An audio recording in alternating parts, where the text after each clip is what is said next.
Günaydın arkadaşlar. Guardia Turca'dayız. Muhteşem güzellikte bir Temmuz sabahı. Rahmetli babaannem derdi ki böyle güzel bir kız çocuğu gördüğü zaman Temmuz'un 14'ü gibi güzel kız derdi. Ne anlama geliyordu bilmiyorum ama demek ki Temmuz'un 14'ü çok güzeldi. Şimdi arkadaşlar Presa Canario videosu benim için çok önemli bir video. Aslında birçok arkadaş için önemli bir video. O yüzden bu videomuzu biraz uzun tutacağız. En ince detaya kadar bütün bilgi birikimlerimizi aktaracağız. Sonuçta ne var? Bizim 20 yıllık ciddi bir Presa Canario popülasyonuyla, yani popülasyondan kastım 20 ile 40 arasında köpekle beraber 20 yıl geçirmişliğimiz var. Hani öyle bir tane köpekle, iki tane köpekle 3 yıl, 5 yıl bakmışlığımız değil. Bunu işte ilk şans eseri üretim amaçlı yurt dışından getirdik. O tarihten beri de devam ediyoruz. Her ne kadar şimdi bazı kompleksli arkadaşlar çıkıp bunu ben getirdim falan filan diye iddialarda bulunsalar da kimin getirdiğinin bir önemi yok. Yani o arkadaş, ben getirdim diyen arkadaş hayatında ilk presayı benim çiftlikte görmüştür. Bir sürü de şahidi vardır. Yani o gördüğü tarihten de 4-5 yıl sonra getirmiştir presaları. Şimdi arkadaşlar hemen bir konuyu belirteyim. Bazı arkadaşlar bize ulaşıyorlar. Diyorlar ki abi senin videoların, senin çekimlerin başka yerlerde kullanılıyor. Haberin olsun falan diyorlar. Şimdi bakın arkadaşlar benim yazdığım romanlarım vardır. Kitaplarım vardır. Ciddi araştırma kitaplarım vardır. Aynı zamanda ben yani karınca yazarlık da yapmaya çalışan bir adamdım 2012'ye kadar. 2012'de yazmama kararı aldım. Şimdi yazıyorum ama kendim için yazıyorum. Yazıyorum, okuyorum, yayınlamıyorum. Şimdi benim piyasada romanlarım vardır. Filmi çekilen romanlarım vardır. Araştırma kitaplarım vardır. 2012'den beri de hiç ilgilenmem. Bütün telif haklarını yayın evlerine vermişimdir. O kitap sektöründen de birçok arkadaş beni arar. Der ki abi senin kitapların korsanlarını basmışlar, piyasada satılıyor. İnanın benim hiç öyle takıntılarım yoktur. Ben bir şey yazdığım zaman, videosunu çektiğim zaman benim derdim bilgi vermektir. En geniş kitleye ulaşmasıdır. Hiç kimseden telif istemem. Ay efendim benim fotoğraflarımı paylaşmışlar, benim köpeklerimin resmini paylaşmışlar, benim bilgilerimi paylaşmışlar diye hayıflanmam. Bunu takıntı haline de getirmem. O yüzden beni hiç aramanıza gerek yok. Ben buradan söylüyorum. İsteyen herkes istediği her ortamda bizim videoları paylaşabilir. Bizim derdimiz doğru bilgiyi doğru insanlara, kendini geliştirmek isteyen insanlara ulaştırmak. Bizim derdimiz ilk yavru alacak insan doğru yavruyu seçsin. Yavruyu almış olan insan ne yapacağını bilsin, doğru şeyleri yapsın. Köpek yetiştirirken. Eğer köpek eşleştirecekse doğru eşleştirme nasıl olur? Onu öğrensin. Ona göre eşleştirme yapsın. Üretici olacaksa da ciddi bir üretici nasıl olunur?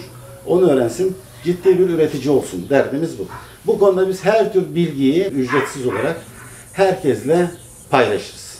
Mühim olan köpeklerin mutluluğu, düzgün köpeklerin üretilmesi, düzgün köpeklerin geliştirilmesi.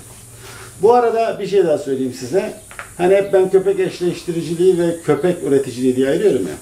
Şimdi bakın köpek üreticiliği yan dal olarak, yan iş, hobi olarak yapılabilecek bir iş değil. Çünkü köpek üreticiliği ciddi bir iştir. Yani kanatlı oluşturma işi. Bu insanın 24 saatini alır. Mesela ben ne yaptım? Bütün işletmelerimi tasfiye ettim. Bütün işleri bıraktım. Sadece çiftlikte, köpek çiftliğinde köpeklerime yoğunlaştım. Yani köpek işini yan dal olarak yapmıyorum. Yani zurnacıysan nedir? Senin işin zurnacılıktır. Zurnacılığın yanında sadece köpek eşleştirirsin. Köfteciysen köftecilik yaparsın. Yanında ne yaparsın? Köpek eşleştirebilirsin, besleyebilirsin. Ama üreticiyim diye ortaya çıkmak için ne yapmak gerekir? Bütün enerjini, bütün konsantrasyonunu bu işe adaman gerekir. Böyle bir tane, iki tane köpekle, 3 tane köpekle üretici de olunmaz. Yani onu söyleyeyim size. O genelde böyle şeydir. Bu bir takım uluslararası federasyonların para tuzağıdır. Hiçbir geçerli olmayan, hiçbir ülke tarafından kabul edilmeyen, sadece kendi federasyonu içinde geçerli bir isim hakkı verirler insanlara. İnsanlar da kendilerini üretici oldu sanırlar. O isim hakkını da parayla satın alırlar. Normalde bir A4 kağıttan ibaret bir şeydir. Devlet tanımaz. Bir geçerliliği yok. O yüzden arkadaşlar üretici olmak için ben hep size söylüyorum. Yani ciddi bir ırk üreticisine gittiğiniz zaman en az ne diyorum, ne olması gerekiyor? Böyle bir ırkla ilgili en az 14 köpeğinin falan olması gerekiyor. 2 erkek, 12 dişi falan ki biz ona ırk üreticisi diyebilirim. Onun dışındaki adamlar sadece köpek eşleştiricileridir. Kanatlı bilmezler. Yani sonuçta elindeki daracık havuzla dar köpek üretirler. Oradan da çok aklı selim şeyler çıkmaz. Evet, şimdi ön bilgi olarak bunları verdik. Ne yapıyoruz? Perro de Prese Canario diyorlar. Prese Canario İspanyolca'daki karşılığı. İngilizler buna ya da İngilizce'de Dogo Canario diyorlar. Tam Türkçe karşılığına bakarsak bir mastif ırkı olduğu için Kanarya mastifi diyebiliriz. Şimdi Prese Canario olarak geçen, orada da bir kavram karmaşası var, onu da belirtelim burada. Şimdi Avrupa'daki federasyonlar ne demişler? Biz İngilizce adlandırma yapıyoruz dediler ilk başta. Bu köpek İngilizce olduğu için Dogo Canario diye adı geçecek dendi. Ancak İspanyollar buna itiraz ettiler. Bu bizim milli köpeğimizdir, bizim milli ismimizle alınması gerekir dediler. Prese Canario olacak dediler. Uzunca bir dönem mücadelelerden sonra ne oldu? İşte FCI Brüksel merkezli Prese Canario ismini kabul etti. Şimdi biz bu derneği, Prese Canario Derneği'ni ilk 2015'te kurmak istediğimizde FCI'nin burada temsilcisi olan Laçka bir yapı, bir federasyon, Laçka bir federasyon. Biz o zaman dedik ya Prese Canario diyemezsiniz, Dogo Canario ismini kullanacaksınız. Tabi biz de sırf onlarla eşgüdüm içinde çalışmak için derneği Dogo Canario olarak kurduk. Tabi daha sonra bu adamlar hiçbir şey bilmeden ahkam kesmek bu ülkede moda olduğu için, yani bak adamın bir tanesi köpek eğitmeni, sen eğitmezsin kardeşim, eğitmen videosu çek. Prese Canario'yu çekmiş, yanındaki köpek Prese Canario değil, anlatıyor bir şeyler. Sokağa çık, hayatında hiç Prese Canario görmemiş, duymamış bir adamı durdur, de ki bir köpek ırkı var Prese Canario diye. O ırk sence nasıl olabilir? Şöyle işkembeyi kübradan bir salla bakayım de, bir sallasın. Ha, çektiği video kadar bir video çıkar ortaya. Ama şimdi adam YouTuber, popüler. Zaten bizim bak bu ülkemiz televole kültüründen kaybeder. Biz bu videoları o yüzden çekiyoruz. Adam Prese Canario'dan bir haber, Prese Canario videosu çekmiş. Adam Borbel'den bir haber, Borbel videosu çekmiş. Adam Kangal'dan bir haber, Kangal videosu çekmiş. Hiçbir şeyden haberi yok. Ama takipçisi var. Yalan yanlış çekiyor. Millet de o yalan yanlışı doğru sanıyor. Şimdi bunlara biraz dikkat edin. Yani birazcık da bu YouTuber'lık yapacak arkadaşlara şunu söyleyeyim. Tamam, reyting almak, çok takipçi kazanmak, büyümek iyi bir şeydir ama bir de sizi izleyen insanlara biraz saygınız olsun. Doğru bilgileri verin. Mesela kardeşim sen eğitmen misin? Köpek ırkı mı seçeceksin, çekeceksin? O zaman kaldıracaksın kıçını, bak kıçını kaldıracaksın. Kim var? A ırkını üreten en iyi üretici kim? Araştırsan bulursun bu ülkede. En iyi üretici kim? Ha, şu kadın ya da şu adam. Bineceksin arabana, gideceksin, tak, ziline basacaksın, diyeceksin iyi günler. Ben sizi duydum, bu ırkı çok iyi üretiyor musunuz? Ben de bu ırkla ilgili bir video çekmek istiyorum. Mümkünse izin verir misiniz? Sizi de programa konuk alayım, ırkı kendiniz anlatın diyeceksin. O da sana zaten elindeki en iyi ırk standardı olan köpekleri çıkartacak. Seni izleyen insanlar da ne yapmış olacak? En iyi ırk örneklerini görerek en doğru yerden bilgiyi almış olacak. Ama şimdi sen televoleci olduğun için ben reklam yapacağım diyorsun. Ya arkadaşım sokak köpeğini bile bir ırk olarak anlatmışsın insanlara. Yani hiç mi kafan basmıyor senin bu işlere ya? Neyse. Şimdi beni takip eden arkadaşlar diyorlar, geçmişte biz Av TV'ye köpek ırkları programı çekerken Av TV benden Wolf Dog'larla ilgili bir program istedi, çeker misin diye. Ben ne yaptım kardeşim? Aradım Gürcan kardeşimi. Gürcan Doğaner Wolf Dog'ları bu ülkeye ilk getiren, üreten arkadaşımız. Aradım Gürcan kardeşimi. Gürcan'ım dedim, Av TV benden Wolf Dog'larla ilgili bir program istiyor. Gelip senin çiftlikte çekebilir miyiz dedim. Tabii abi dedi, başımın üstüne yerim var, gittik. Wolf Dog'ları anlattık Gürcan'la beraber. Gürcan en kaliteli, en doğru bilgileri verdi. Köpeğin de en kralını gösterdi. Biz de insanlara doğru bilgi verdik. Bak, şimdi köpekleri anlatacaksak böyle anlatacağız. Ya da başka bir şey söyleyeyim. Bakın, Birol Başyiğit çok düzgün bir YouTuber arkadaşımız. Çok ciddi bir arkadaşımız. Birol Başyiğit beni aradı. Dedi ki, abi dedi, Türkiye'de olmayan birçok ırk sende var. Ben senin çiftliğe gelip bu ırkları çekebilir miyim dedi. Dedik başımızın üstünde yerim var. Birol ne yaptı? Geldi. Şimdi kardeşim Birol bilmiyor muydu bir tane sokak köpeğini yanına alıp anlatmayı? Ya adam Rhodesian Ridgeback çekmiş. Tanıtım videosu çekmiş. Yanındaki köpek ne? Labrador kırması. Rhodesian falan değil. Yani siz de biraz izleyiciler olarak seçici olun. Yani bu tür adamlar tamam böyle hani Amerikan aksanıyla Türkçe konuşuyor diye adamı da çok ciddiye almayın. Zaten ciddi bir adam olsa Türkçe gibi konuşur. Tamam arkadaşım. Şimdi başlıyoruz Prese Kanaryolara. Şimdi arkadaşlar dünyadaki hemen hemen bütün üreticilerin Prese Kanaryo'yu anlatmaya başladığında hep böyle çok dramatolojik bir hikayesi vardır işte. İngiliz kraliyet ailesi köpekleri yasaklar. Yasaklar mı? Doğru, cidden yasaklar. Avam kısmının yani Lordlar Kamerası'na dahil olmayan avamın köpek dövüştürmesini yasaklayınca 10.000 civarında köpeğe el koyuldu mu? Evet, el koyuldu. Bunlar bir biçimiyle Kanarya Adalarına gönderildi mi? Evet, gönderildi. Bir biçimiyle gitti. Şimdi buraya kadar her şey doğru. Ancak hepimizin sevdiği bir hikaye var. İşte İngiliz prensesi İspanyol prensiyle evlenecek, çeyiz verilecek, adalar İspanya'ya geçecek. Şimdi ben bunu merak ettim. Herkes aynı şekilde anlatıyor diye. Tarihi araştırdım. Biliyorsunuz ben dil tarih coğrafya okumuş bir adam, tarihçiyimdir. Yani formasyon olarak tarihçiliğim vardır. Okudum. İspanya tarihine baktım. İngiltere tarihine baktım. Bu Kanarya Adaları'nın İngiltere'den İspanya'ya geçmesi gibi bir tarihte kayıt göremedim. Ancak öteki taraftan şöyle bir şey var. Hepimiz biliyoruz ki son 400-500 yıldır İngiliz kraliyet ailesiyle İspanyol kraliyet ailesi hem akraba ilişkileri hem de Griffith ilişkilerden o emperyal dönemde hep beraber hareket etmişlerdir. Bugün bile yani İngiltere'nin Avrupa Birliği'nden ayrılması en çok İspanya'yı tedirgin etti. Niye? İspanya ekonomisiyle İngiltere ekonomisi o kadar içli dışlı ki hatta bir adım öne geçelim. İngiliz desteği olmadan İspanya ekonomisi biraz zor ayakta durur.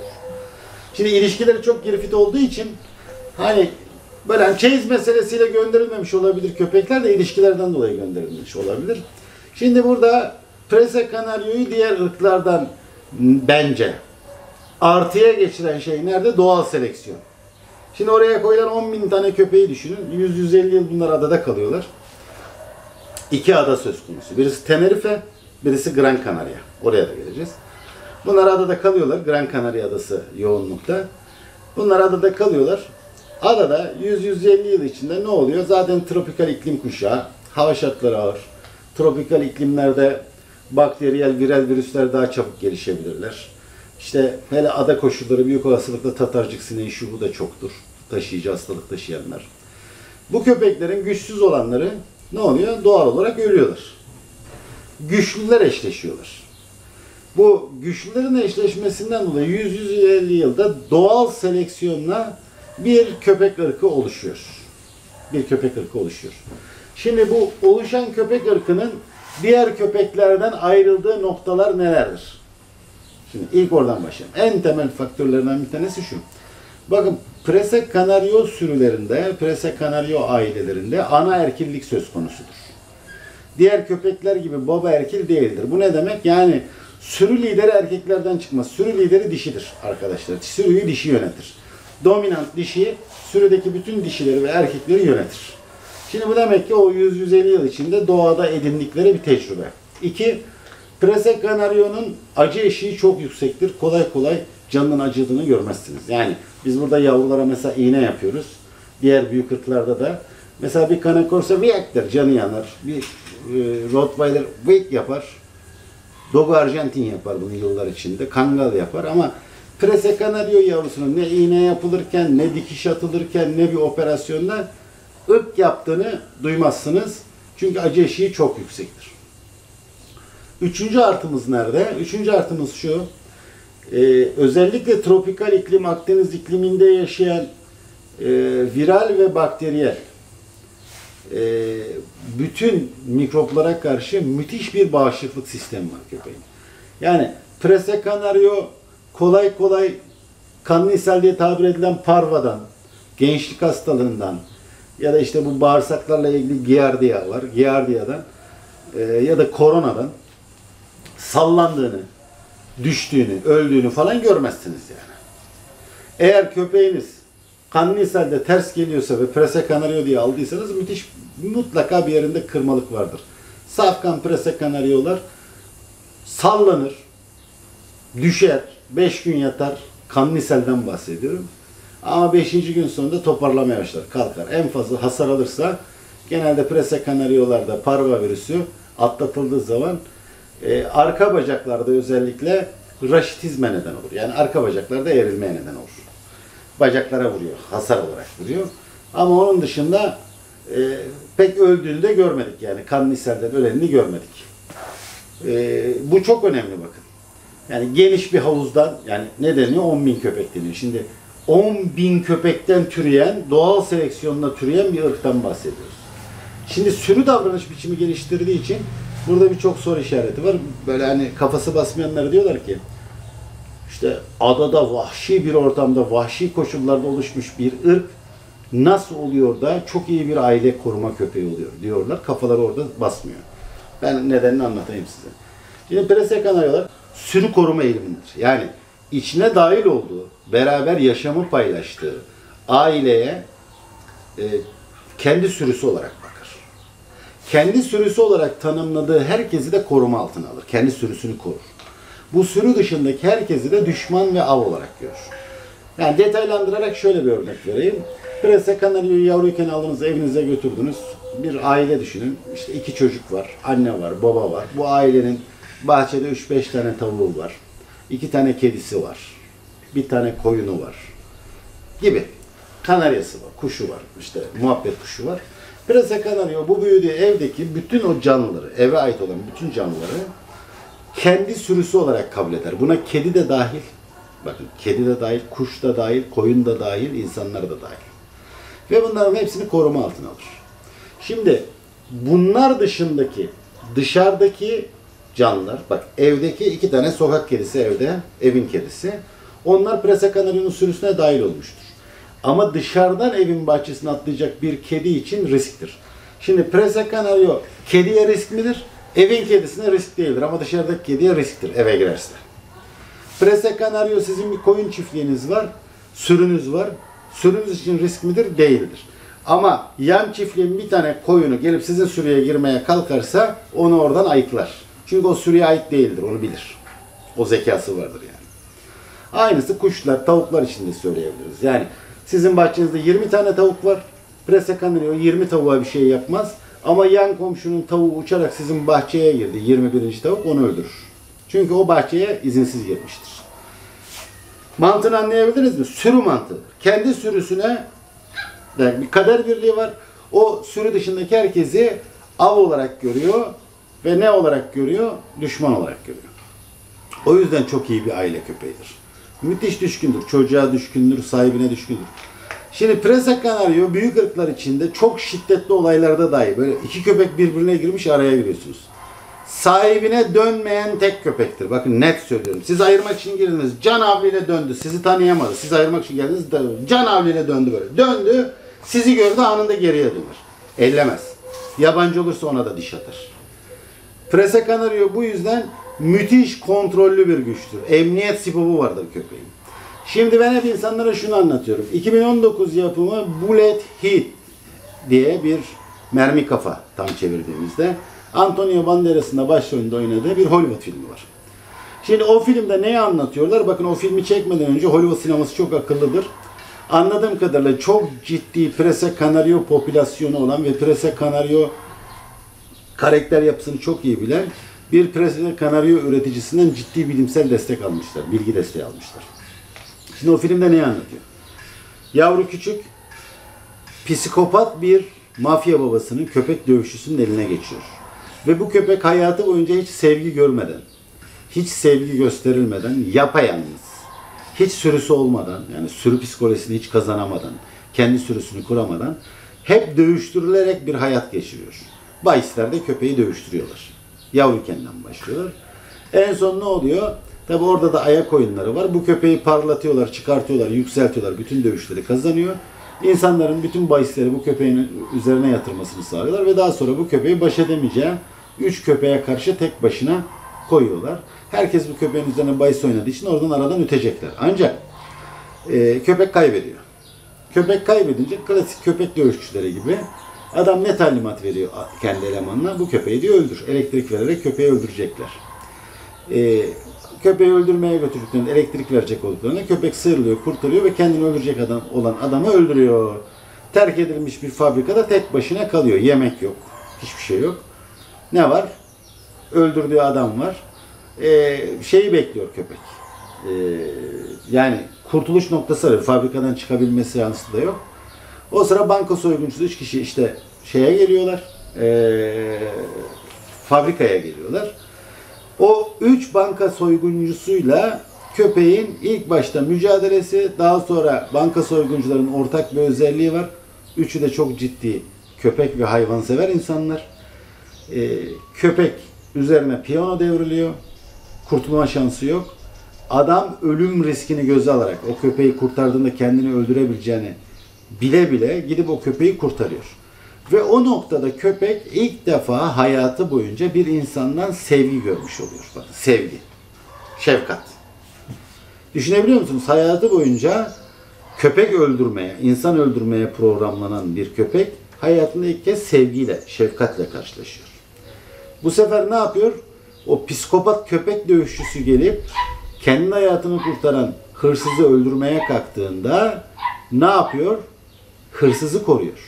Hırsızı koruyabilmek için kendi canından vazgeçiyor. Hırsıza sıkılan mermileri kendisi yiyor.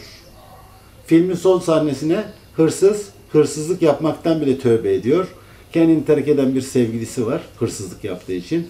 Diyor ki bu kötü dünyayı bırakırsan bana gel. Adam kötü dünyayı bırakıyor, sevgilisine gidiyor. Giderken yanında ne var? Bir prese kanaryo yavrusu var.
Evet arkadaşlar, şimdi biliyorsunuz ben hayatımın son 17 yılını en az düştüğü zaman 17 yıl içinde 10, en fazla çıktığı zaman 40, 42, 43 Prese Kanaryo ile Prese Kanaryo popülasyonlarıyla 17 yıl geçirmiş birisiyim. 120'nin üzerinde Prese Kanaryo besledim. 1000'in ya da işte 1200'lere yakındır rakam olarak ürettiğim yavru sayısı. Asya ülkeleri, Afrika ülkeleri, Avrupa ülkeleri ve Amerika Birleşik Devletleri'ne birçok da yavru gönderdim. Şimdi bu kadar Prese Kanaryo popülasyonuyla beraber yaşamış, bu kadar yavru üretmiş, çok fazla deneyim sağlamış. İşte atıyorum renkler, hangi renk kombinasyonlarının eşleşmesinden nasıl daha iyi yavrular çıkar? Hangi hatların birleşmesinden daha iyi yavru çıkar? 2 Gran Canaria mı eşleştirilmeli? 2 Tenerife mi eşleştirilmeli? Biz bunları defalarca deneyerek öğrendik. Şimdi tabii bana komik geliyor. Bazı arkadaşlar çıkıyorlar, bilirkişilik yapıyorlar. Diyor ki işte ben İspanya'dan köpek satın almış bir adamım, çok önemli bir adamım diyor. Kardeşim ben İspanya'ya köpek satıyorum, nasıl olacak? Sattım. Bir sürü Prese Kanaryo gönderdim. Belçika'sına gönderdim, İspanya'sına gönderdim, İtalya'sına, Fransa'sına, Almanya'sına, her tarafa gönderdim yani. Şimdi nasıl yapacağız? Ya da işte başka birisi çıkıyor, ben diyor şampiyon köpek sahibiyim diyor. Tamam, eyvallah, baş tacısın. Köpeğin üreticisi kim kardeşim? Sen misin? Hayır.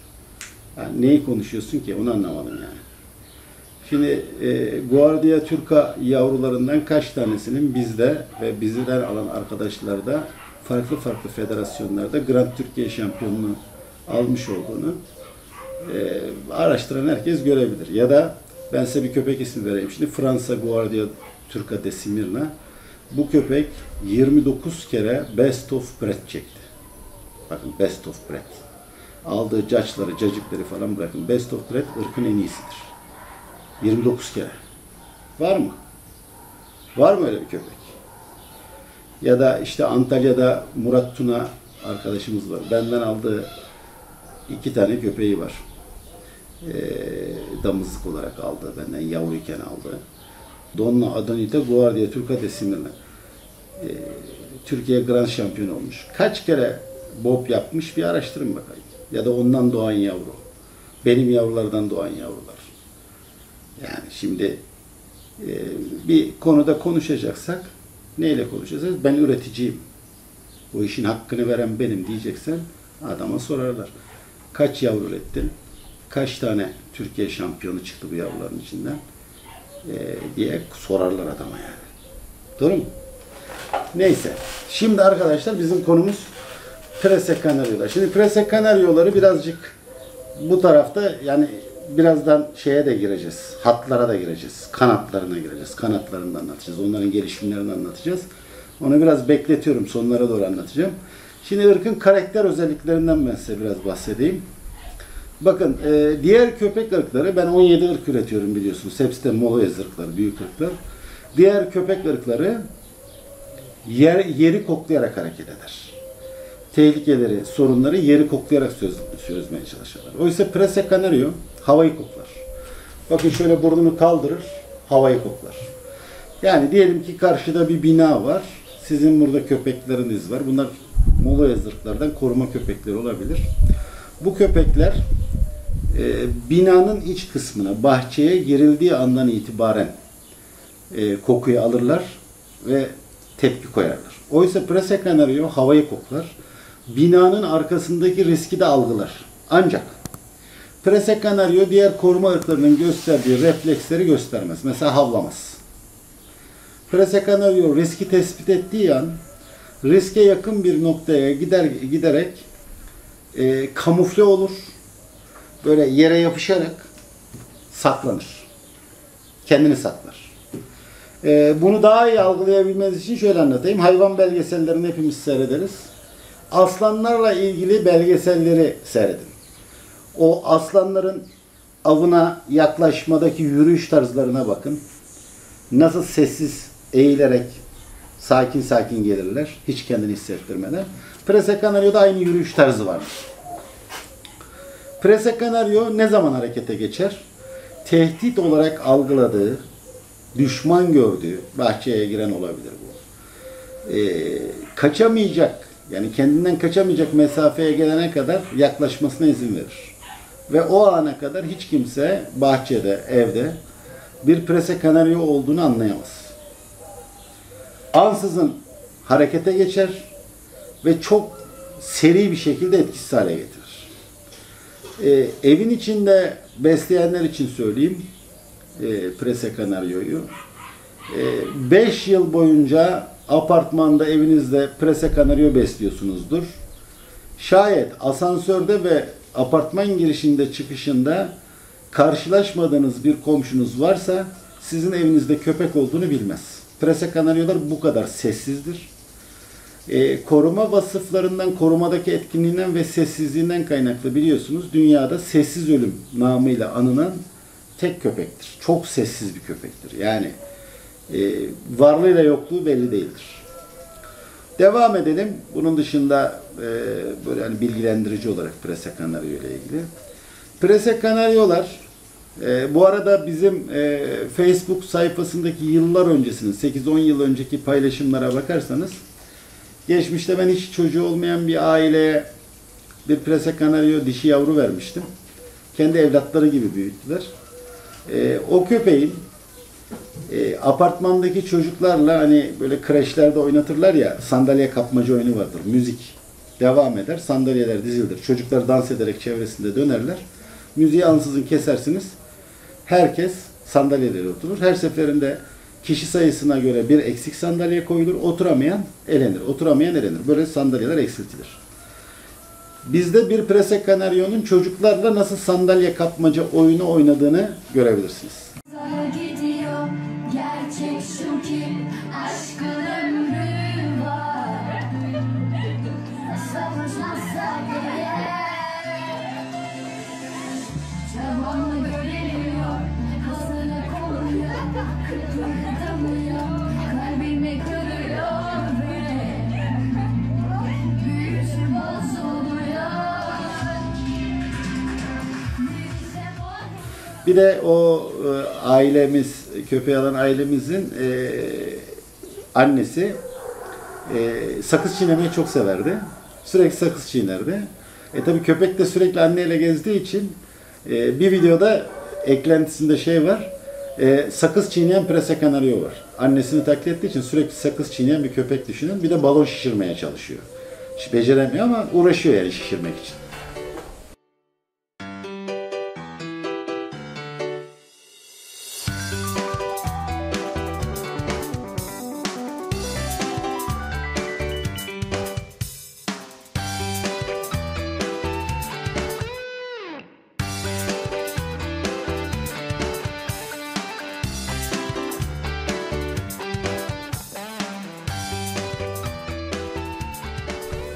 Şimdi Prese Canario'lar çocuklara, ailelere karşı müthiş düşkündür. Neden?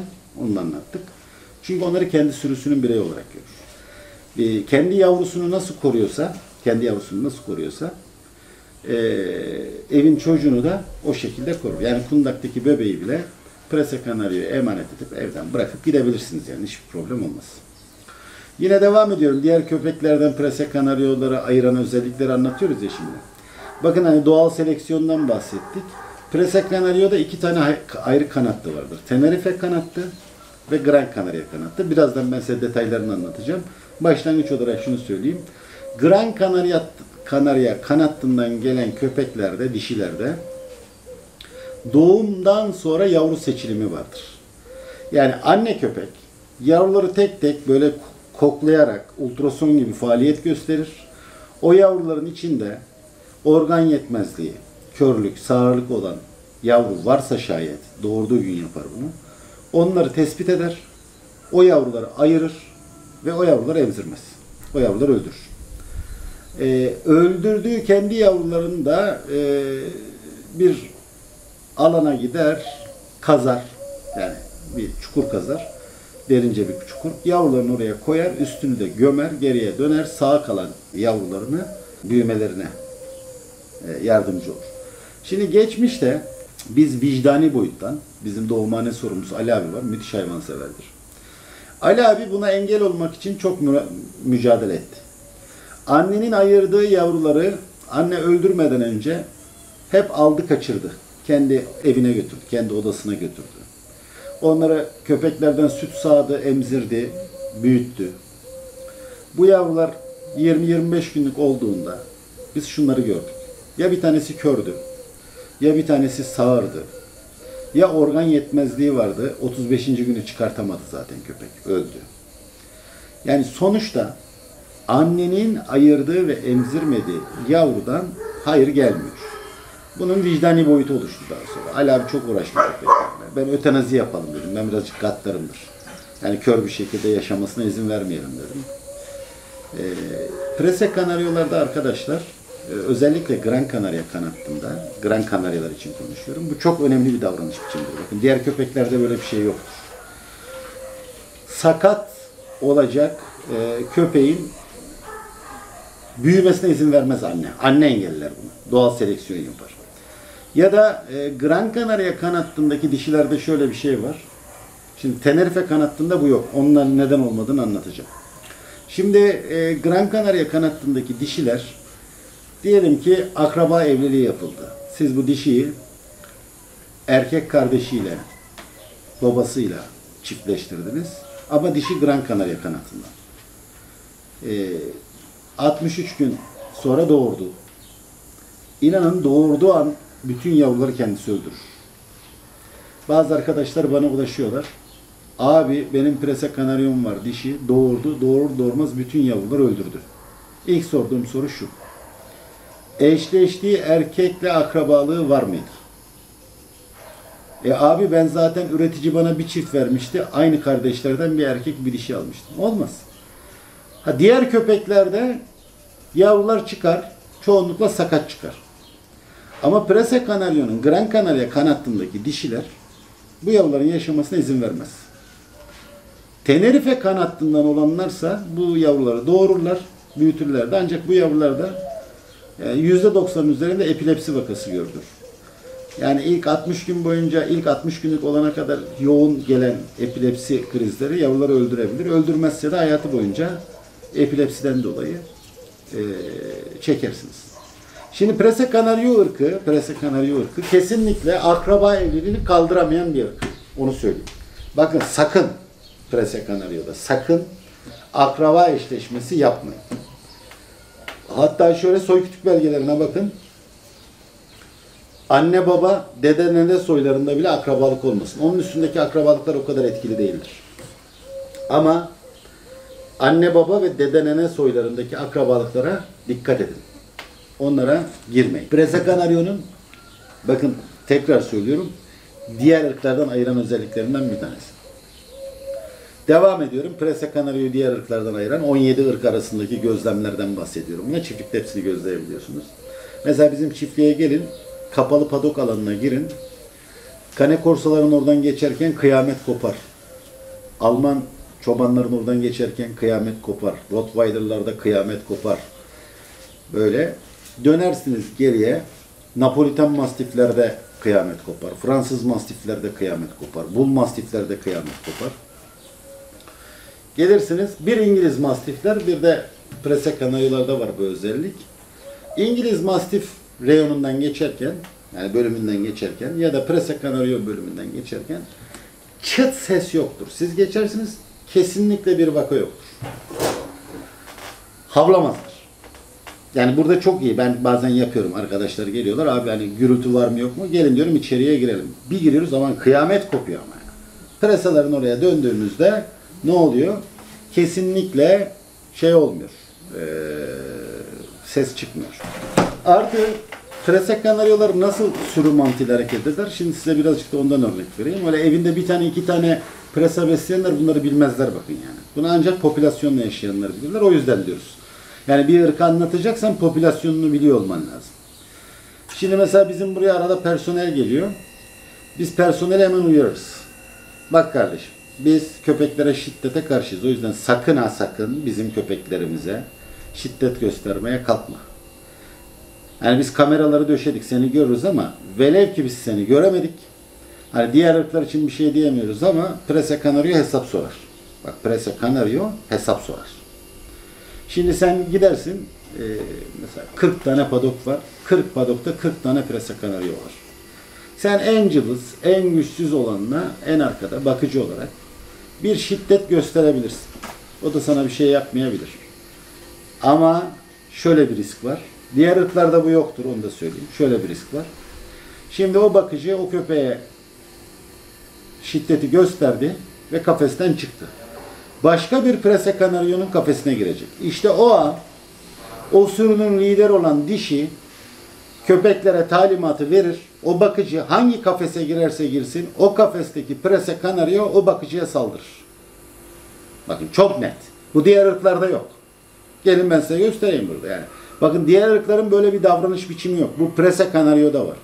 Sürü dişisi, sürünün dominant, lider dişisi, kraliçe dişi biriyle ilgili bir infaz kararı verirse şayet hiçbir köpek ya da hiçbir insan o infaz kararından kurtulamaz. Nereye giderse gitsin o sürünün diğer üyeleri ona saldıracaktır. O yüzden arkadaşlar bakın Prese Canario'lar böyle döverek, şiddet göstererek şok tasması kullanarak eğitilebilecek köpekler değildir. Prese Canaryonun anahtarı, panzehiri sevgidir. Ne kadar seversen seni o kadar sever. Ne kadar şefkat gösterirsen sana o kadar şefkat gösterir. En iyi eğitimi böyle alırsın. Şimdi tabii siz Prese Canaryo almadan önce akıl danışacaksınız. Ne yapıyorsunuz? Eğitmenler arıyorsunuz. Bak, diğer farklı noktalardan birini anlatıyorum. Eğitmene diyorsunuz ki ben Prese Canaryo alacağım, sen eğitimini yapar mısın? O Prese Canaryo eğitilmez, eğitime gelmez, sakın alma. Sana biz eğitilebilecek köpeklerden verelim der. Doğru mu söylüyor? Doğru söylüyor. Doğru söylüyor. Neden doğru söylüyor? Tabii eksik söylüyor yalnız. Bir Prese Canaryo kendi tanımladığı sürüsü dışında hiç kimseden talimat almaz. Hiç kimsenin vereceği eğitimi kabul etmez. Prese Canaryo'yu eğitmene götürecekseniz o eğitmenin gelip sizin evinizde vermesi lazım. Sizin yanınızda bu bir. Ya da siz köpeğinizi alıp çiftliğe götüreceksiniz. Her eğitimde köpeğin yanında siz olacaksınız. Eğer siz olmazsanız yabancı bir insanın vereceği eğitimi Prese Canaryo kabul etmez. Eğer kendiniz eğitmeye kalkarsanız da hiçbir şey bilmenize gerek yok. Prese Canaryo'lar o kadar zeki köpeklerdir ki 2 ila 3 ay içinde evdeki konuşmalardan bile her şeyi öğrenecektir. Mesela evinizde 6 aylık bir Prese Canaryo var. Size 3 aylıkken gelmiş. 3 aydır sizde. Siz evde diyorsunuz ki benim terliğim neredeydi? Eşinize soruyorsunuz. Bir bakarsınız Prese Canaryo yavru ağzında terlikle size geliyor. Bak, bu kadar iddialı konuşuyorum. Prese Canaryo'lar çok zeki hayvanlardır. Muhteşem matematik zekaları vardır. Yani pusu kurar.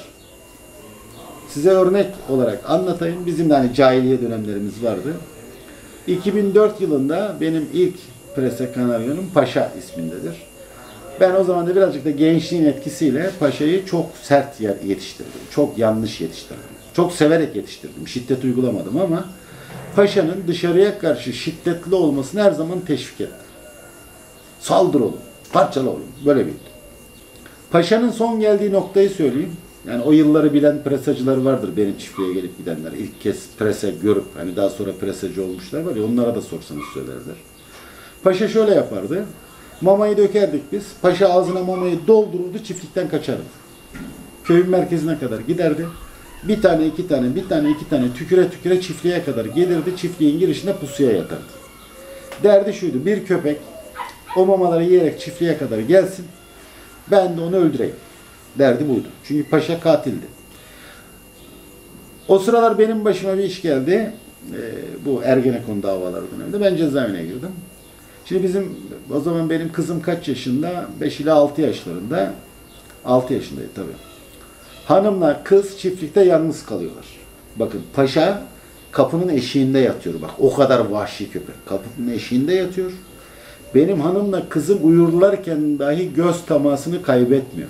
Bırakmıyor. Onları bırakmıyor yani. Onları koruyor. Çünkü niye? Ben yokum. Onu biliyor. Bakın Prese Canaryo'lar bu kadar nettir. Başka örnek vereyim. Bir aileyle tanıştık. 1,5 yaşında bir Prese Canaryo'yu sahiplenmişler, eve getirmişler. Erkek bir Prese Canaryo. Evde aile içi şiddet daha önce oluyormuş. Kavgalar çok oluyormuş. Yine eşi kadını dövmeye kalkıyor. Bu bizle alakalı değil. Bizden çıkan bir yavru da değil. Soyunu sopunu da bilmiyoruz. Seceresi de yok. Sadece mama dükkanına mama almaya geldiğinde kadıncağızın anlattığı şey. Kocası kadına el kaldırıyor. Prese Canaryo birden fırlıyor. Adamı kolundan yakalıyor ağzıyla. Ama dişlerini geçirmiyor. Ama ısırmıyor. Sadece hırlıyor. Ve kadın diyor ki o korku diyor kocama yetti. 1,5 yıldır kocam değil bana el kaldırmak, ses tonunu yükseltmedi, evimize huzur geldi. Ben bu köpeği artık kimseye vermem diyor. Bakın bu yaşadığımız diğer olaylardan bir tanesi. Yine yıllar içinde yaşadığımız 1-2 olay anlatayım size. Yine bir bayan, bir sapık takıntı haline getiriyor bayanı. Bayan İstanbul'da 4-5 tane ev değiştirmek zorunda kalıyor. Sonra sosyete köpekçisi bilinen diye bir arkadaşa ulaşıyor. Diyor ki benim böyle bir derdim var. Diyorlar biz size eğitimli bir Doberman verelim. O adam bir daha gelirse evde siz adamı mahveder. Neyse kısa geçiyorum. Sapık bir daha geliyor. Yapacağı her şeyi yapıyor kadıncağız evde yokken. Bir sürü pislik yapıyor evde. Eğitimli Doberman'ı da alıyor yanında götürüyor. Götürmüş ya.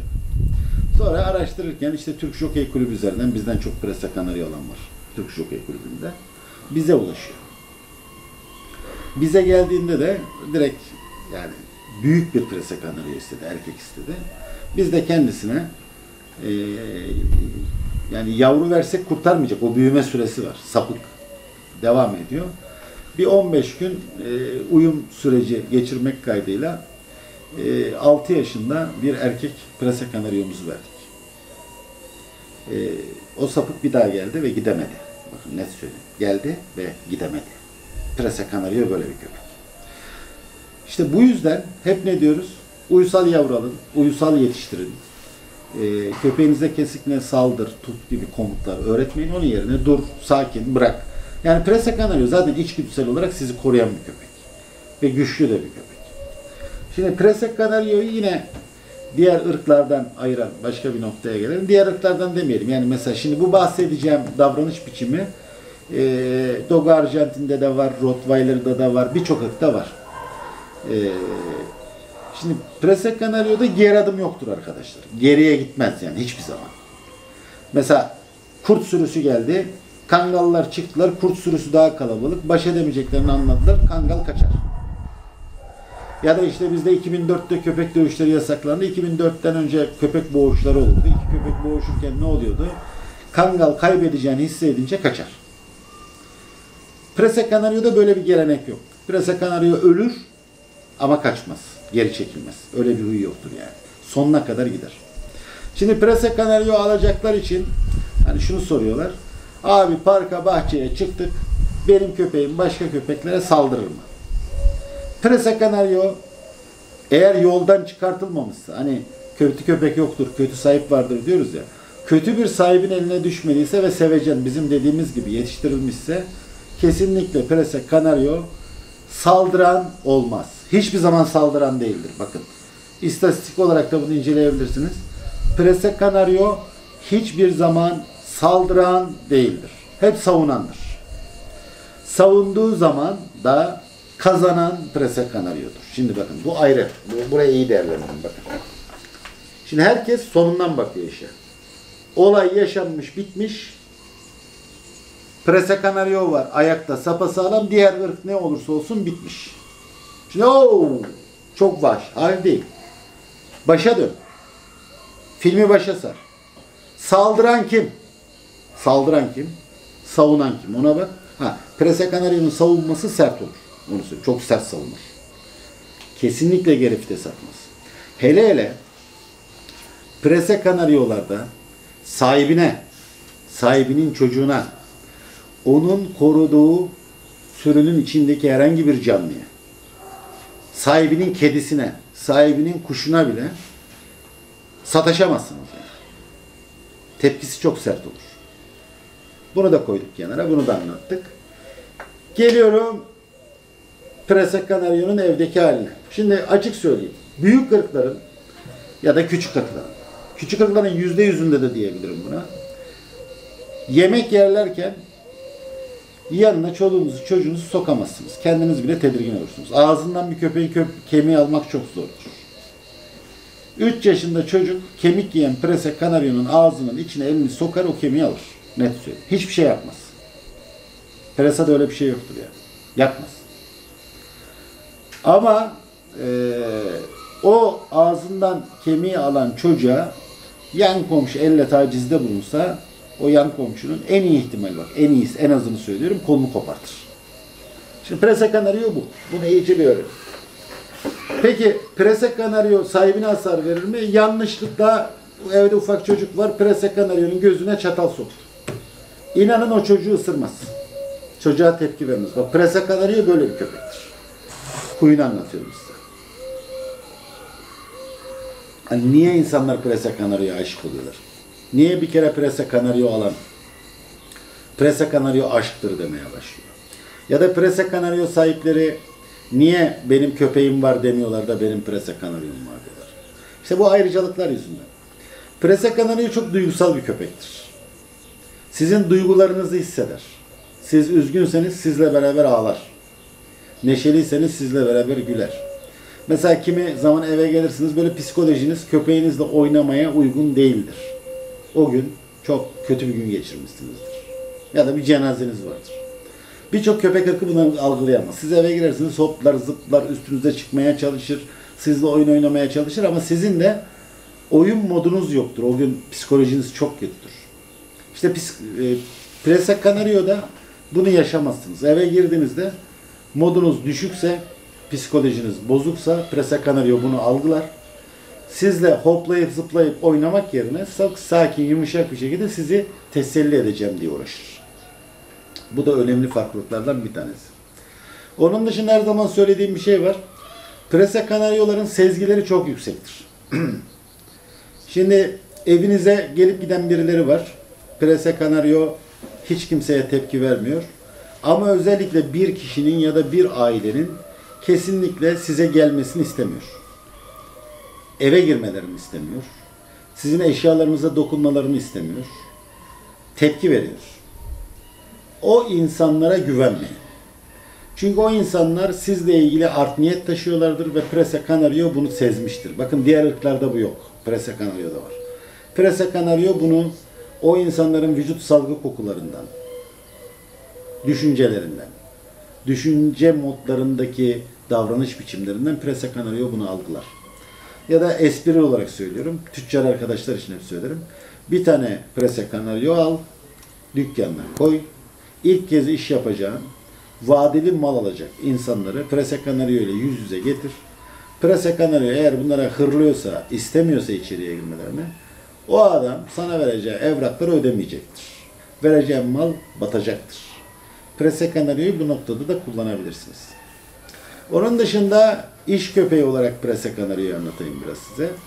Bu Tenerife kanatlı dediğimiz kanatları görsel çok güzelliği olan villa, bahçe, ev korumalarında, ev içi korumalarında muhteşem hem görsel güzelliği olan hem koruma yeteneği iyi olan köpeklerdir. Ancak Gran Canaria kanatlındaki köpeklerin seriliğine, çevikliğine, iş yapma yeteneğine sahip değillerdir.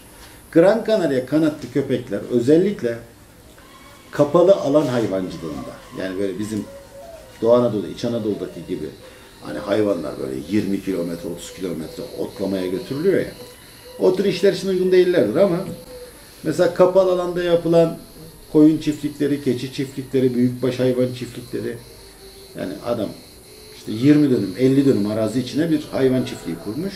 Ekilir biçilir alanı var, oradan alıyor, koyuyor. Tavuk çiftlikleri. Bunlar için ideal köpeklerdir. İdeal bekçi, çoban köpeklerdir, koruma köpeklerdir. Neden? Şimdi bizim kangallar sürüleri çeker, çevirir, götürür, getirir ama kangalların adamcı özelliği yoktur. Yani birazcık köpekten anlayan birisi, köpekleri iyi bilen birisi, art niyetliyse şayet bütün sürüyü yükleyip götürebilir şahıs olarak. Kangal da seyreder. Evet, Presa Canario'da böyle bir özellik yok. Presa Canario ciddi korur, yabancı içeriye sokmaz. Kapalı hayvancılık için, kapalı alanlarda yapılan hayvancılık için tekrar söylüyorum. Tavuk çiftlikleri, koyun çiftlikleri, keçi çiftlikleri, büyükbaş hayvan çiftlikleri, tavşan çiftlikleri, ördek kaz çiftlikleri, bunlar için ideal koruma köpekleridir. Gran Canaria kanatları.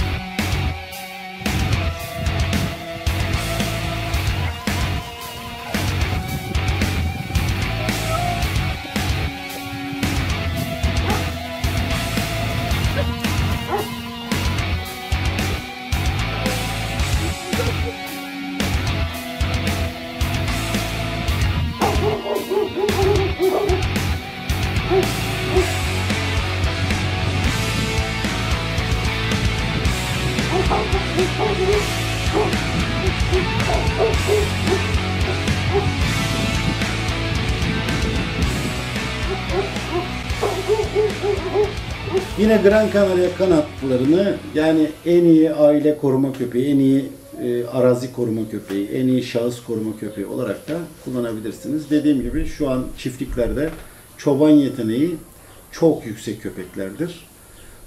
Birçok ülkede de tüfeksiz domuz avında Presa Kanaryolar kullanılır. Bakın tüfekli domuz avında Presa Kanaryo kullanamazsınız çünkü size atış alanı izni vermez. Domuzdan ayrılmaz. Onu da birazdan daha detaylı anlatırım size.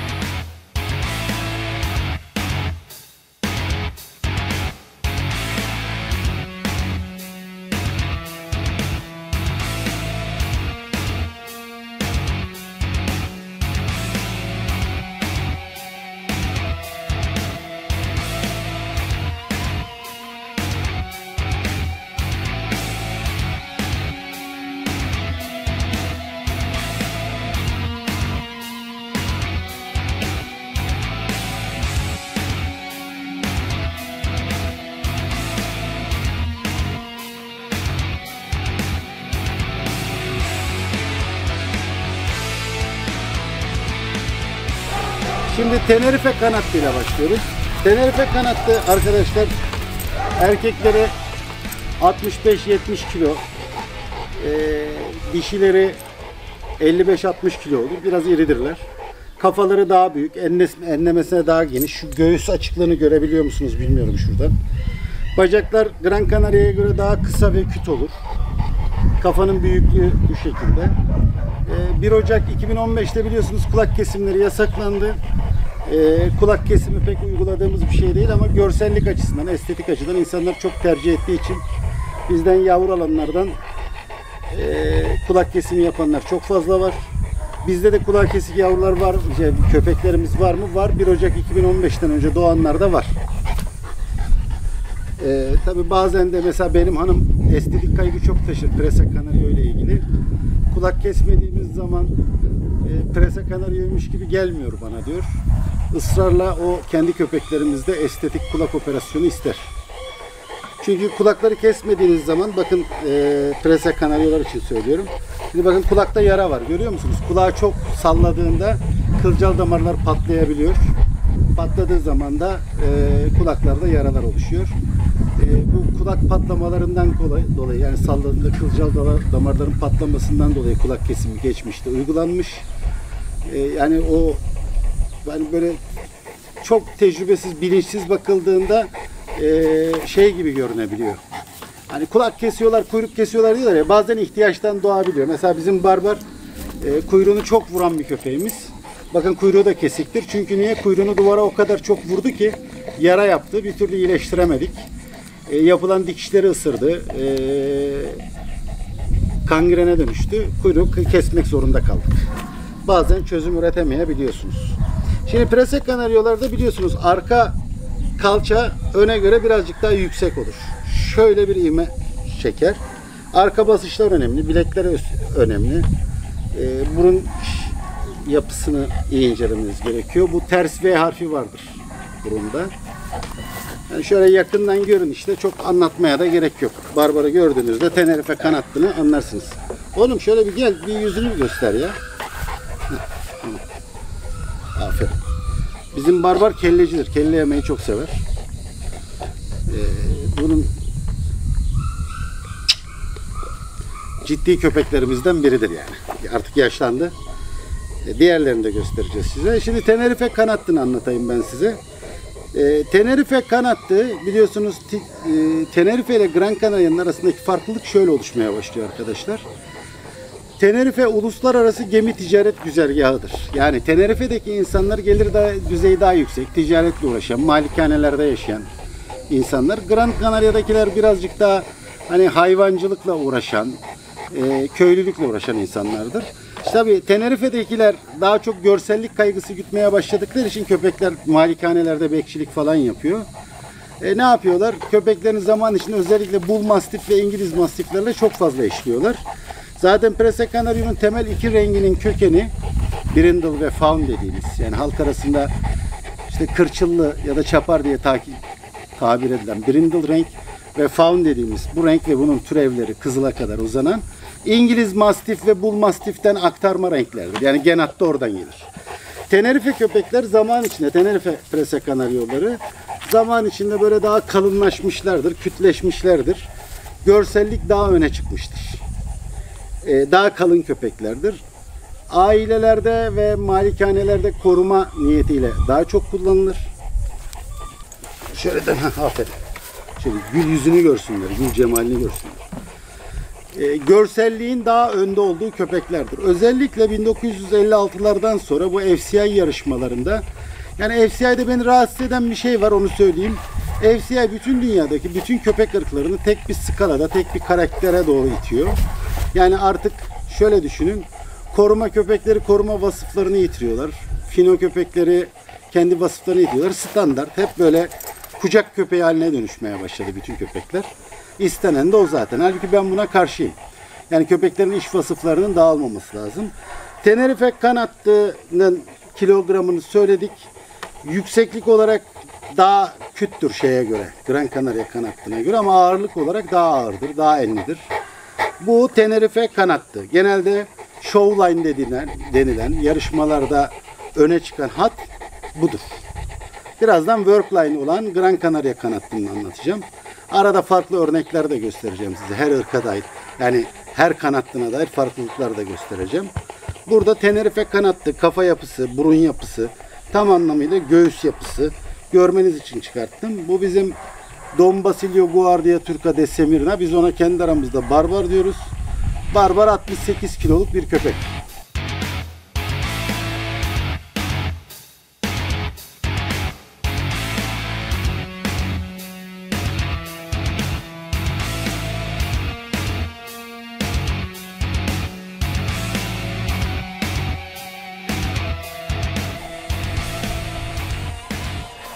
Dediğimiz gibi tekrar toparlayalım. Tenerife Kanatlı insanların gemi ticaretiyle, liman ticaretiyle daha yoğun uğraşmasından kaynaklı. Yani iş vasfına çok ihtiyaç duyulmayan, daha çok villa, malikane ve korumalarda ihtiyaç duyan ve görsellik kaygısı taşıyan insanlar tarafından İngiliz Mastif ve Bull Mastiflerin ırkın içine yoğun karıştırılmasıyla yönelmiş, kalınlaşmış, mastifimsileşmiş, böyle daha sarkık yanaklar haline dönüşmüş bir kanatlımızdır. Renk skalası İngiliz Mastif ve Bull Mastif'ten gelen Brindle ve Fawn ağırlıklıdır. Bu Old Type dediğimiz type da burada görülmez. Old Type renkleri de Tenerife kanatlında görülmez. Tenerife kanatlımız bu. Buna Dogo Canario diyenler var. Hayır, Dogo Canario sadece ırkın İngilizce ismi. Irkın içindeki kanatları ikiye ayrılır arkadaşlar. Tenerife kanatlı, Gran Canaria kanatlı. Göstermiş olduğum Don Basilio yani Barbar, Tenerife kanatlına iyi örneklerden bir tanesidir. Tekrar söylüyorum, 1 Ocak 2015'te kulak kesimi yasaklanmıştır. Estetik tercih itibariyle tercih eden arkadaşlar hala çoktur. Ancak kulak kesilmediğinde, özellikle Prese Kanaryolarda kulaklarda kılcal damar patlamasına çok sık rastlanır ve bu zamanında görülmezse kulak içinde olduğu için yoğun yaralara ve iltihaplanmaya neden olup büyüyebilir. Aslında geçmişte kulak kesimi bunun için de tercih edilmiş olabilir. Kafa sallamalarda kılcal damar patlaması çok fazla oluyor. Şimdi Tenerife kanatlı isteyen arkadaşlar, Tenerife kanatları koruma vasfı var mıdır? Çok iyi koruma vasfıdır. Yine çocuklara çok düşkündür, çok sevecendir. Bütün özellikleri taşır. Ev ve aileler için ideal köpeklerdendir. Tenerife kanatlında Gran Canaria'ya göre birazcık daha salya daha çok olur. Hayatınızın köpeği olacak köpeklerdendir. Bu fawn rengimiz. Bak şöyle bir kameraya bak, görsünler seni. Hah, aferin. Aferin oğluma. Durum bu. Birazdan Gran Canaria'yı anlatacağız.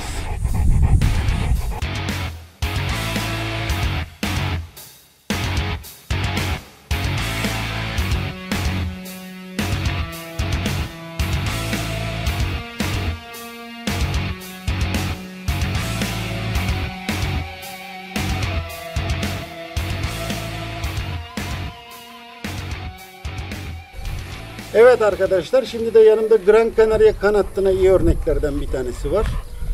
Bunun adı London Guardia Turca de Smyrna. Benim ciddi evlatlarımdan biridir London. Şimdi Gran Canaria kanatlının özelliği şu. Biliyorsunuz Gran Canaria adasındakiler daha çok hayvancılıkla ve avcılıkla uğraşan insanlardı.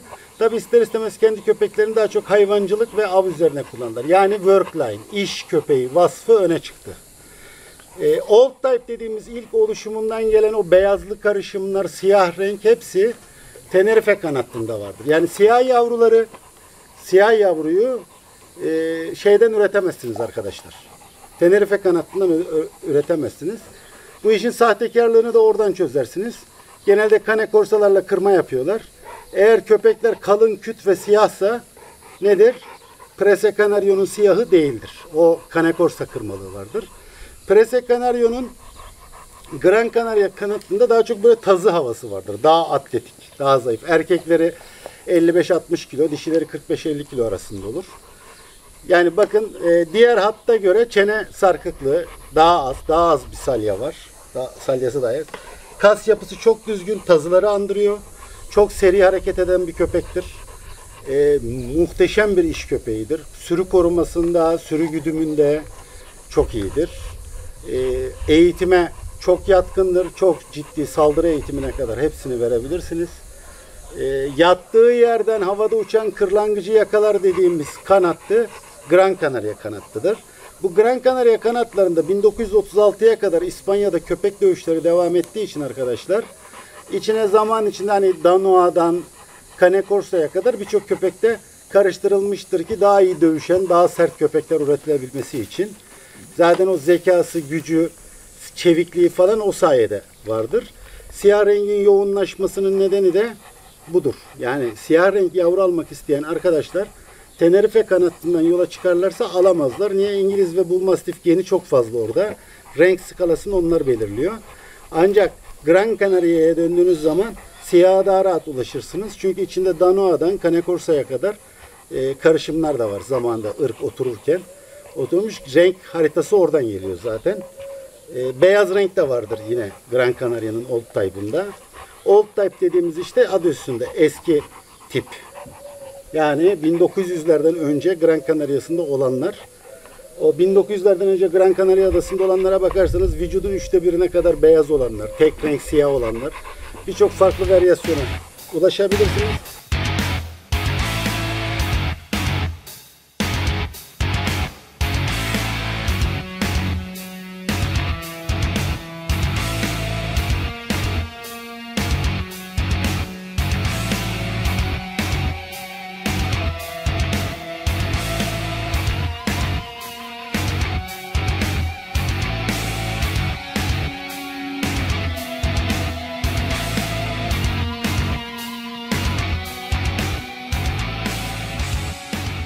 Yine ağırlık renklerimiz brindle ve fawn rengidir.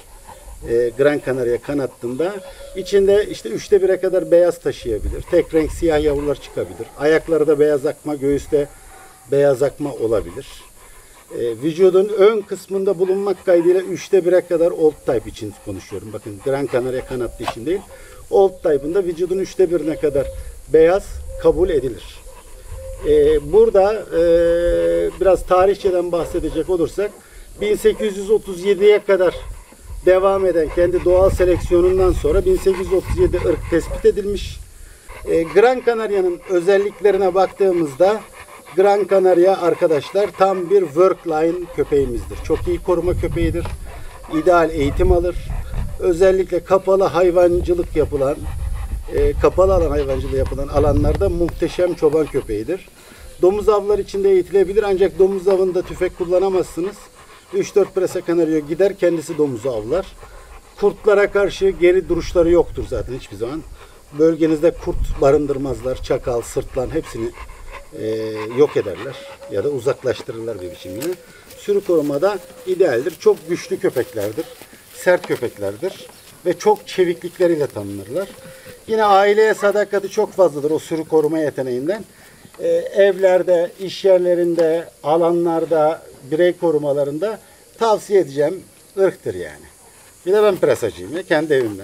Kendi çocuğumu, karımı presalara emanet etmişim. Ve Gran Canaria kanattığına emanet etmişim. Benim sevdiğim hat budur arkadaşlar. Netini görebilirsiniz şöyle.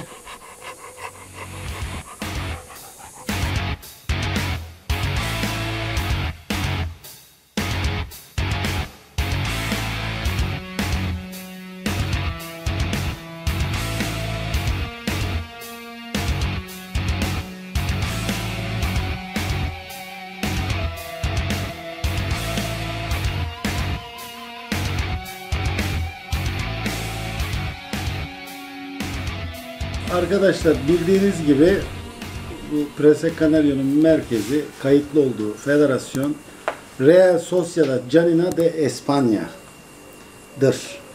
1836 yılına kadar İspanya'da köpek dövüşleri serbest olduğu için aslında birçok ırk için olduğu gibi presalar içinde köpek dövüşlerinde çok yoğun kullanılmış olduklarından dolayı özellikle Gran Canaria adasındakiler hani daha iş köpeği vasfına yakın olanlar genelde köpek dövüşlerinde geçmişte kullanılmış olan köpeklerdir. Bu bütün ırklar için geçerlidir. Yani bugün Japonya'da köpek dövüşleri hani belli kurallar dahilinde devam ettirilir. Birçok ülkede yasaklanıyor. Bizde 2004 yılında yasaklandı köpek dövüşleri.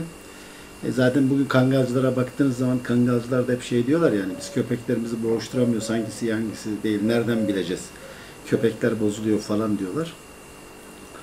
Yani eskiden köpeklerin dominantlarını, iyilerini tespit etmek için insanlar köpekleri boğuştururlardı. Boğuşmada iyi olan köpekleri ne yaparlardı? Üretmeye devam ederlerdi. Irk kalitesi böyle yükseltilirdi.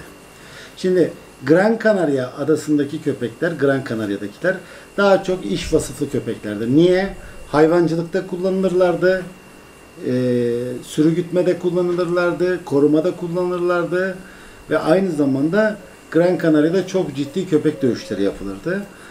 O yüzden Old Type'ın üzerine işte o dövüş yeteneğini yükseltebilmek için karıştırılmış Danois gibi, Cane Corso gibi ırklar da dahil oldu. Nasıl diğer Tenerife hattında ne diyoruz? İngiliz Mastif ve Bull Mastif eşleşmeleri yoğun gitti diye. Çünkü ciddi İngiliz-İspanyol ilişkilerinden dolayı özellikle Tenerife adası çok yoğun İngiliz göçü almıştır. 1750'lerden 1850'lere kadar çok ciddi gemi ticaretinden dolayı göç almıştır. O dönem İngilizlerin yanında getirdiği İngiliz Mastif ve Bull Mastif yoğunluğu da var o tarafa getirdiği. Yani Tenerife kanattını onlar oluştururken Gran Canaria kanattını daha çok boğuş köpekler üzerinden değerlendiriyoruz. 1936'ya kadar böyle gitti. Şimdi son 50 yıla baktığınızda da show type, işte show yarışmalar, FCI standartları falan deniyor. FCI'de bütün köpekleri, bütün ırk ayrımı gözetmeksizin en küçüğünden en büyüğüne kadar hepsini belli bir çizgiye doğru toplamaya çalışıyor. Zaten FCI'de baktığınız zaman hani hakemlerin bakış açısı elinde standart bir prosedür vardır cetvel gibi. Yani küçücük Chihuahua'yı da yani işte en büyük Saint Bernard'ı da aynı şemayla değerlendirmeye çalışır. Aynı özelliklere getirmeye çalışır. Aynı huya getirmeye çalışır. Bunun nedeni nedir? İşte FCI'nin bakış açısı hani zamanımız toplumuna uygun işte ev köpeklerini gündeme getirmekle ilgili bir çalışma var. Ama öteki taraftan iş vasfı anlamında da köpekler bize lazım. İş vasfı olarak da nedir? İş vasıfları işte çobanlık yapacaksa çobanlık yapacak, koruma yapacaksa koruma yapacak, avcılık yapacaksa avcılık yapacak gibi bir yandan workline hattını da korumak gerekir. Genelde ben kişilik olarak, yapı olarak bütün ırklarda workline hatları daha çok severim. Presa'da Gran Canaria hattını çok daha fazla severim. Ben size Real Sociedad Canina de España'nın bir seceresini şöyle size göstereyim. Bakın şöyle. Gördüğünüz gibi. Şöyle bir seceresi var işte köpeklerin. Her ülkenin kendi federasyonu, kendi secereleri var. Her ülkede farklı farklı federasyonlar olabilir. Federasyonlar önemli mi? Bir federasyona dahil olmak önemli. Niye? Soy kütük belgesi tutma açısından önemli. Geçenlerde bir arkadaşımız var. Bizim de sıkı takipçilerimizden Umut diye. Ben çok seviyorum Umut'u. Umut böyle hani daha çok idefixleri var, takıntıları var. Hani bir üreticiye takılıyor dünyada, diğerlerini görmüyor falan, onları da görmek lazım.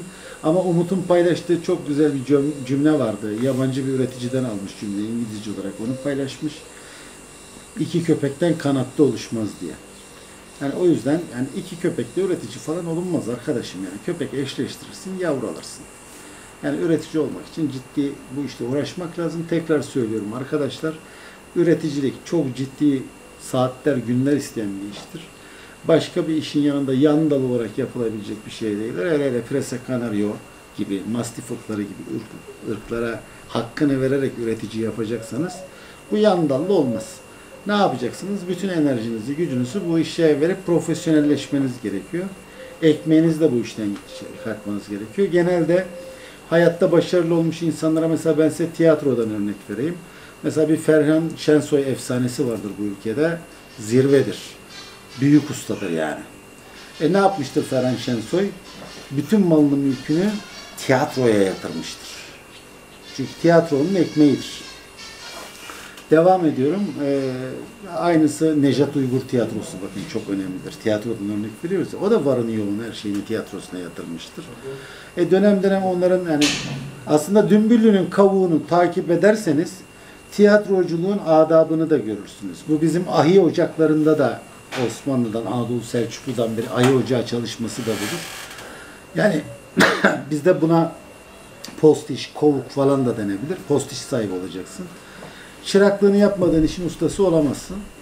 Ve işe de tamamıyla kendini vermen gerekiyor. İşte bütünleşmen gerekiyor. O işe profesyonel olman gerekiyor. Şimdi birçok arkadaş şunu sanıyorlar. Parayı verdim, yavruyu aldım, ben üretici oldum. Yok öyle bir şey. Bilgi öyle parayı verip alınabilen bir şey değildir. Çıraklığını yapacaksın, kalfalığını yapacaksın, ustası olacaksın. Varını yoğunu bu işe yatırıp geceni gündüzünü bu işe vereceksin. Bakın tekrar söylüyorum, adabıyla, hakkıyla üreticilik yapmak isteyen her arkadaş bizi ziyarete gelebilir. Hiçbir bedel beklemeksizin sonuna kadar her konuda biz onu destekleriz. Bütün bilgi birikimini aktarırız. Köpek eşleştirmek isteyen arkadaşlar telefonla bilgi alabilirler, arayabilirler, yazabilirler, sorabilirler. Doğru bilgiyi veririz köpek eşleşmelerinde. Köpek besleyecek arkadaşlar yaşadıkları sorunlarla ilgili ulaşabilirler, yönlendirme yaparız. Yavru seçecek arkadaşlar arayabilirler. Yaşamlarına ve koşullarına uygun doğru yavruyu seçmeleri konusunda yardımcı oluruz. İlla bizden köpek almaları falan da gerekmiyor. Net. Biz zaten yani ürettiğimiz köpekleri satmakta zaten yetişemiyoruz. Eğitimde sıra var, köpek eğitiminde. Pansiyonumuz dolu. Yani isteyenlere içinden düzgün, adabımıza uygun olanları kabul ediyoruz. Biz buradayız. Ziyaretimize de gelebilirsiniz. Görebiliriz. Tekrar söylüyorum. Prese Canario bir aşktır. Bir candır. Bizim canımızdır Prese Canario. Ben çok severim Prese Canario'ları. O yüzden bu video biraz torpilli olmuş olabilir. Şimdi arkadaşlar her bizim çektiğimiz programda gelenek oldu. Yani her programda bir yazardan, bir eserden bahsediyoruz. Bu programda da unutmayalım. Şimdi İspanya'da beni en çok etkileyen nedir? Don Quixote biliyorsunuz. Cervantes'in Don Quixote'u. Şimdi Don Quixote'u ben şundan dolayı İspanyolları severim. Don Quixote'da bir mücadele vardır. Yani orada gel değirmenleri göstermelik de olsa bir mücadele vardır. Cervantes biliyorsunuz köylü kurnazdır. Çok akıllıdır. Aman riske girmeyelim, mücadele etmeyelim dedikçe Don Quixote mücadele eder. Yani o yüzden hayatta mücadeleci olmak lazım. Aslında Prese Canario da Don Quixote gibidir bak yani. İlkeleri vardır, ahlakı vardır. Yani edebi açıdan bu arada Don Quixote'u da okumanızı tavsiye ederim. Cervantes iyi bir yazardır, ciddi bir yazardır. İspanyolların en büyük yazarı kabul edilir. Devamında da biliyorsunuz 4 ya da 5 tane yanılmıyorsam Nobel Edebiyat Ödülü almış İspanyol yazar vardır. İspanyol kültürü de çok derin bir kültürdür. Yani İspanyol kültürüne de araştırmanızı tavsiye ederim. Akşam ettik. Temmuz'un ortasında. Temmuz'un 14'ü gibi olun. Hoşça kalın. Hepinizi çok seviyorum.